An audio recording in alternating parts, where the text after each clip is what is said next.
Happy Wednesday. I'm doing a test stream this morning. Got a different camera set up and microphone set up, and I'm making sure that the NVIDIA broadcast background noise defeating feature is not muffling my voice too much, so hopefully this is coming out okay. So I thought this would be a good excuse, a good reason to come in and make a recording. I don't do these that often, as you know, if you've ever been on my channel. Some people complain maybe I don't do it often enough, but I am not narcissistic enough to want to get on here at least once a day and make a bunch of videos. I just don't do that. If I don't have anything really significant to say or add to other videos I've got, it's not that often I repeat myself. But I know that in the learning process, we need to repeat ourselves, don't we? And not everybody who comes here has seen earlier videos I've done. And I hate repeating myself, but I understand it's a necessary evil. Welcome to human interaction, to communication 101. We repeat ourselves as we must. Anyway, I thought one of the good excuses to pop on here too would be just a reminder of what's going on in the Middle East right now. Things are setting up where we are getting into end times prophecies big time. We've been there this entire generation. And it looked like we were on the precipice the last couple of years with all the things going on. Russia moving further and further in the direction of Israel, slowly plowing toward the west of themselves and downward, moving down into Croatia, just on the other side of the Black Sea, and surrounding and mobilizing more and more forces down into Syria, Turkey doing the same, and of course Iran doing the same. And everyone's sitting right on the outside border of Israel. And so we look at this, we say, well, this Ezekiel 38 and 39 Gog and Magog war type of scenario, it must set up. Everybody must get into place prophetically before this kind of a war can pop off. And so that looked like that's been happening. And we knew it would not happen overnight. It couldn't happen overnight. But at the same time, because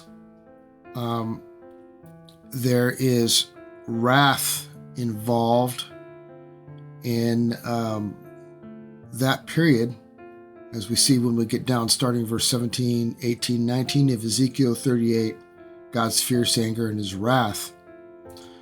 As believers, Christ already bore fierce anger and wrath for us on the cross. There will be no double jeopardy. We won't be punished. We will not receive wrath. And this is what we get when we get into 1 Thessalonians chapter 1. We see this in 1 Thessalonians chapter 5. So wrath is not made for the church, the body and bride of Christ. And Revelation 3:10 makes very clear, says the same thing to the faithful church at Philadelphia, Revelation 3:10, that this is a time coming upon the world when this trouble is going to be coming upon those on the entire earth. So, and it's for them on the earth, those who dwell on the earth. Not for us. We will be rescued. Revelation 3:10 says that. We will be rescued. But this is coming upon the whole world, and it is for them who dwell on the earth. We're not the them. It's not we who dwell on the earth. It's a them. So where are we? We're going to be in a space shuttle circling, watching this going on. We're going to be on the moon. Is the Enterprise going to come and beam us up so we can see what's going on? And we still live in this existence, but we're not on the earth, it's absurd. It's, there's no space Uber is going to come and take us off the earth.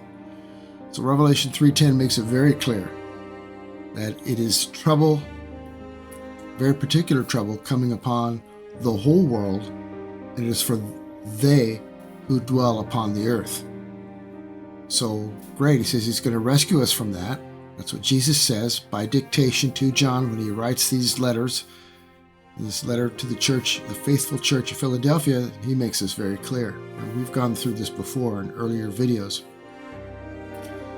So this time is coming, and what must pop it off is going to have to be, for various reasons, the Gog and Magog war.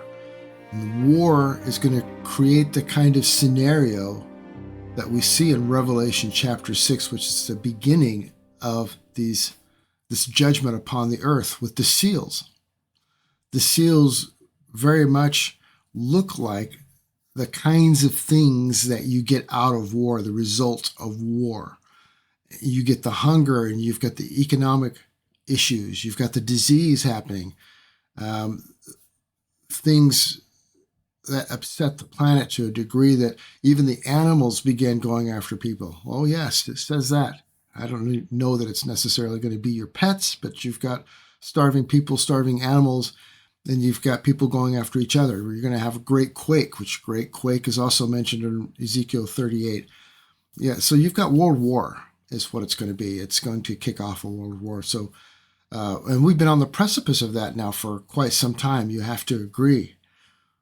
Well, what does that scenario look like? Well, it doesn't look like things are going to get better and better and better, and then finally we're going to have peace on the earth, and then finally we're going to evangelize the whole world, and Jesus is going to step down and come here and make this happy little kingdom. That's not the scenario. That's not the way he says he's going to do it. First, there's going to be a judgment, trouble upon the whole world, Revelation 3:10.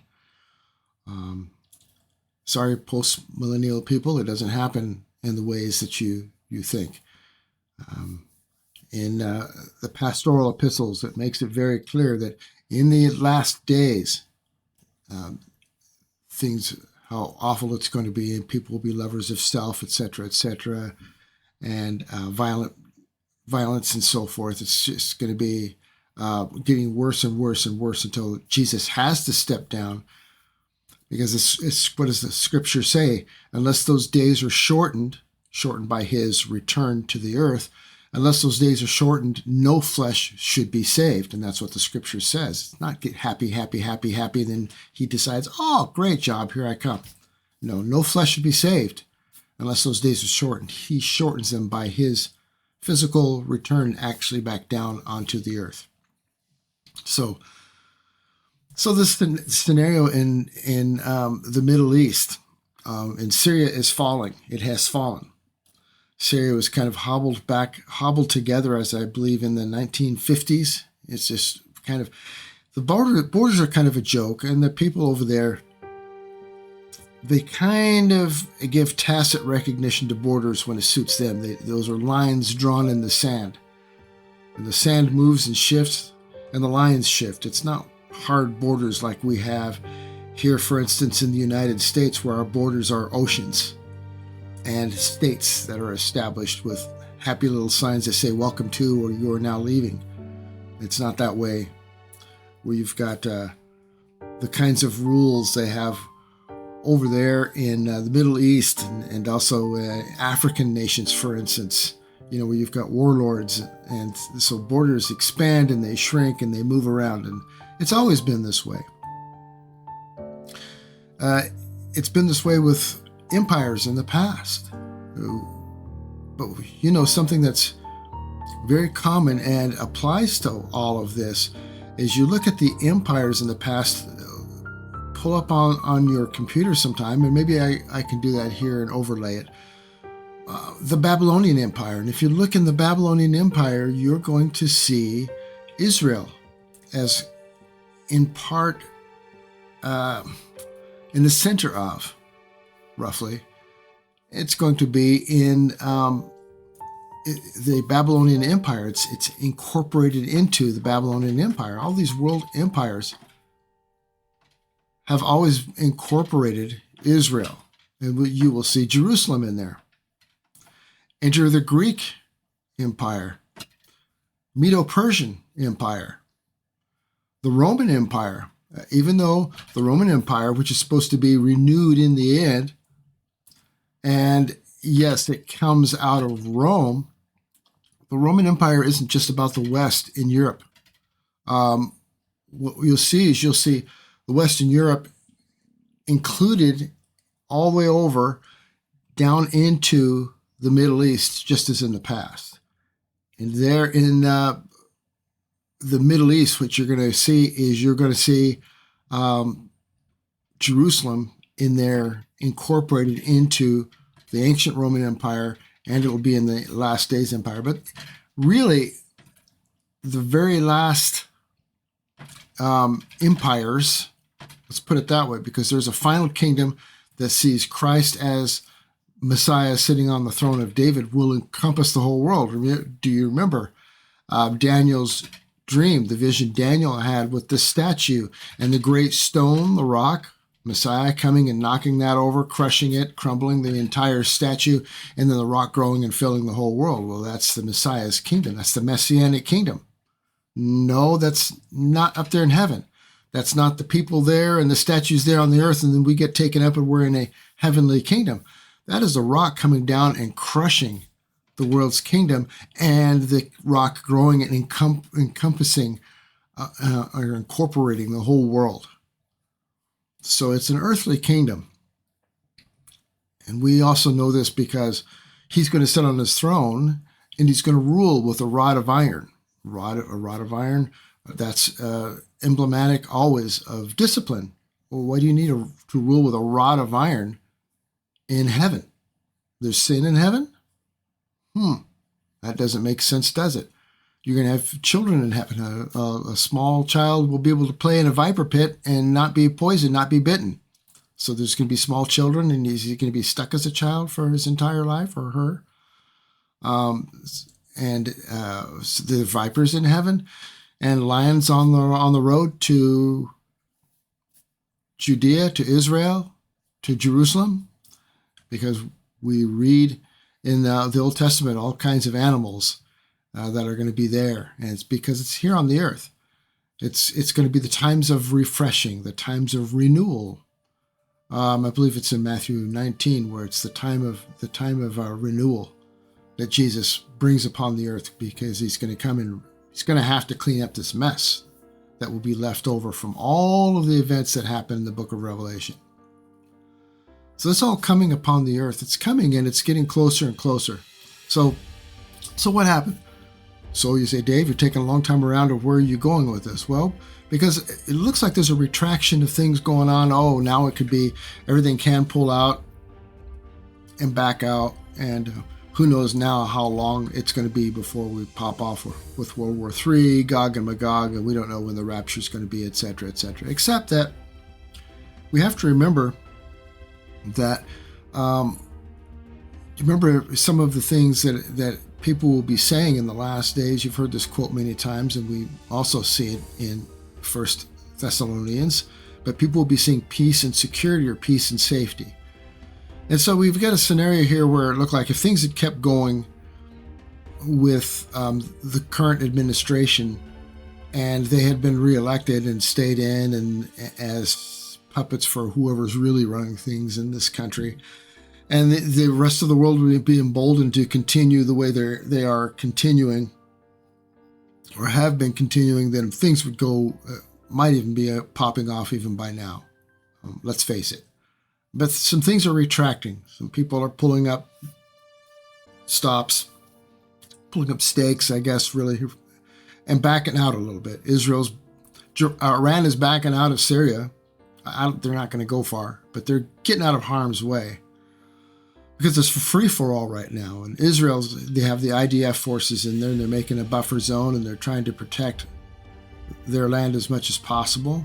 That's why they will not give up the so-called West Bank, which is Samaria, because it sits on a high spot where they could set up a bunch of cannons and tanks and everything else. It's bad enough the way it is now with launching missiles. It's bad enough now It's bad enough now in Israel with the way the surrounding nations are lobbing missiles at them, sending even ICBMs toward them. Thankfully, none of them are nuclear yet. So sitting up there in Samaria in the so-called West Bank and being able to have line of sight and fire things at Israel is just untenable. It's not going to work. So Israel is smaller than the state of New Jersey, and they must expand their buffer zone a little bit for protection, and that's what they're doing over by Syria and up north in Lebanon, and broadening those boundaries and borders a little bit. So they are going to reach a comfort level now where they say, wow, we've pushed back the Shia Muslims to a sufficient point now. We've had this happen in Gaza last October 7th, October 2023. And they were able to, they used bulldozers and all kinds of things and forklifts to lift up the fence and bulldozers to push down the fence in other places, and they came through and they just murdered people pell-mell. It was awful. So they need a buffer zone, and they need to keep that from happening, and they're saying never again. This is ridiculous. It's evil. So where does that leave us now? What does that mean? Well, they're going to be saying peace and safety, peace and security. So while people are saying peace and security, that's when the Gog and Magog war will kick off. And you see how quickly Iran is leaving and how quickly Russia is backing away. That quickly they can roll back in again. It doesn't take long. They're not going to go off very far. They're not going thousands of miles back and pulling back and grabbing all their equipment and taking all that home. They're getting their armies and their forces out of harm's way and to look like they're not doing anything too provocative. And then we have this stuff going on in Asia, which might affect we here in the States, and not sure, other than by secondary and tertiary activities, how that's going to affect Israel. But when the cat's away or busy with their own troubles, the mouse will play. And the mice are going to be those nations that surround Israel. So one of the things we see is we've seen, this is where we are at today. We have seen Israel rolling into these territories. Every area they go into, it's like gopher mounds, gopher holes. There's tunnels everywhere, and there are all these weapons. And they bomb these buildings and they bomb these tunnels, and you can see all these secondary explosions popping off everywhere. Well, what they're saying now in Syria as they try to eliminate all of Assad's weapons are those old chemical weapons. Like the chemical weapons that the United States back several years ago said that Saddam Hussein hid, and when they were under siege, when Iraq was under siege, and he sent them to Assad in Syria, and everybody said, no, that's fake news, that didn't happen. We went there unprovoked and he never had any of these chemical weapons. Well, the intelligence had shown before that they got moved into Syria, and here they are. And many of those are dead and defunct, but Assad kept many of those programs going and gassed thousands and thousands of his own people. He's not very friendly to the Christians and not friendly at all to the Kurds and others. So we have lots of areas over there that have noxious smoke burning now because Israel has been blowing up these chemical stores. Now, many of these are in tunnels. They have ridiculous tunnels over in Syria and in Lebanon. But in Syria, they are finding. Now, we have this, I want to bring this in, Isaiah 17:1, and everyone should be familiar with this by now because this is really unique. And this is about Damascus. Now, if we look here, we see Isaiah 17, an oracle concerning Damascus. Behold, Damascus will cease to be a city and will become a heap of ruins. The rest of the passage is interesting too, but Damascus is the kickoff point right here. Damascus will cease to be a city. Why is that significant? Because Of all the cities in the world that we're aware of, that we have chronicled, I'm not sure what's going on in China, and how old is Beijing? I don't know. I think I probably looked that up at one time, or I probably learned in school, but school was a long time away for this boy. But Damascus, you remember, the scriptures and prophecy are all about the Middle East. So let's look at the Middle East. Damascus, notably, is among the more ancient cities in the world. Some say it is the most ancient city in the world that has been continuously dwelt in. Continuously, it's been a city. It's never come to ruin and dust blow over it like ancient Babylon, only to be rediscovered again. And hey, look, we found ancient Babylon, and they're brushing the dust off. And now Babylon is a big tourist spot, and people are in there every day, in the many hundreds, if not thousands, touring through Babylon as they try to restore it and brush all the dust off. Saddam Hussein, most notably, we remember, was trying to restore Babylon, and they were looking to maybe rebuild the Tower of Babel and all of that stuff. But it went through this period where it wasn't indwelt at all. Babylon, ancient Babylon, we know is supposed to be there in the end, but these world civilizations are going to be global at some point. So ancient Babylon, some people will look at Mystery Babylon as something different, but Babylon, the mystery about Babylon is that whole system will be a global system in the very end times. It's the Antichrist system and the false prophets system. It'll be a world economic system, a world military system. It'll encompass all the world's militaries and religions into one great ecumenical false religion with Antichrist as its object of worship, the false Christ, the pseudo-Christ. So we don't think of Antichrist as this bad guy with this long handlebar mustache, and he's evil and he's wicked and he's wearing a red suit and he's got a red pitchfork. No, people are going to mistake him for the Messiah. He's going to come in as the big hero, and he's going to bring about a temporary peace. When things like this happen, behold, Damascus will cease to be a city, this passage says, and will become a heap of ruins. Well, what could do that? Somebody could just simply drop a nuke and glass the place, and we can't rule that out that that's what could happen, because it's big. It's a big, we see the bombs that Israel's had to drop on Gaza to try to tame some of what's going on there. And similar with Lebanon, we've seen what Russia has been doing and all of that over in that part of the world.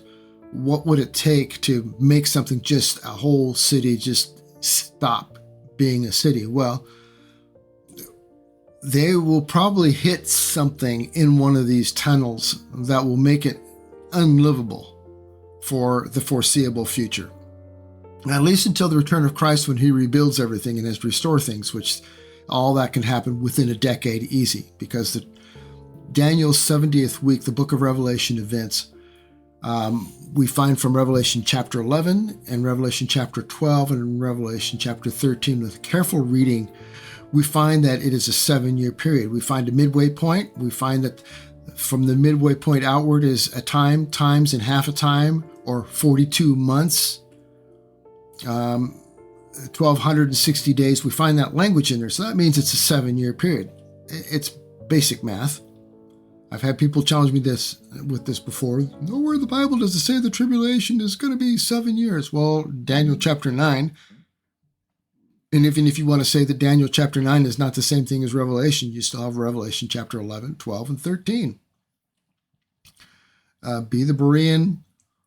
Look in those chapters, you'll find that kind of language in there. You've got the midpoint, and from the midpoint outward, or from the forward up to the midpoint, it's language like 42 months. So there we go. So 42 and 42 months, that's going to be 7 years, 1,260 days, and 1,260 days is 7 years. A time, times, and half a time is 3.5 years. That twice is 7 years. The math is pretty, I remember that from school. But Damascus, so something is going to happen that's going to pop off Damascus. So that's the place to watch. Keep an eye on Damascus. We, as the church, the body and bride of Christ, believers could be here on the planet for the beginning of that war when it kicks off. Many believers, many Bible prophecy teachers in particular, believe could be the thing that kicks it off, where finally Russia and Iran looks like they feel like they're confident that they will have the support of all the League of Nations and the United Nations and all these different organizations and groups. The whole world will think it's so evil that this happened. By golly, we're going to go in there. And I know it was those rotten, stinking Zionists, those Jews. Let's go after them now. That's it. We've had it. Let's go get them. So whether Israel is the ones that kick this thing off or whether somebody does it and blames Israel, it doesn't matter. It will give them the impetus to move in on Israel, and that war will kick off. But before God says, all right, I've had it, and he rains down fire that we see described in Ezekiel 38, and the great earthquakes and things like that happens, the full-blown World War III with God's judgment coming in, where he steps in and says, I'm going to protect my land.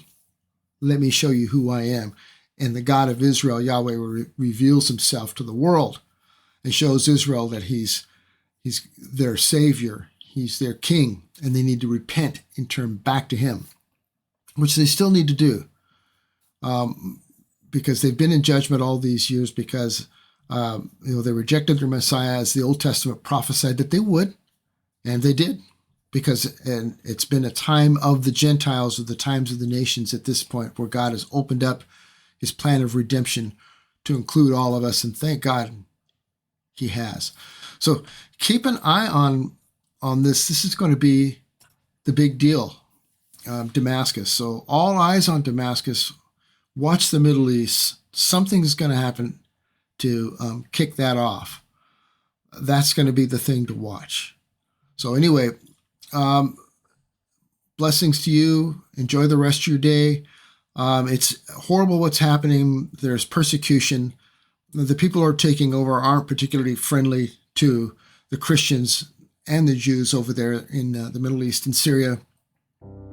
Pray for them. Tell people about Christ, to share the gospel of Christ.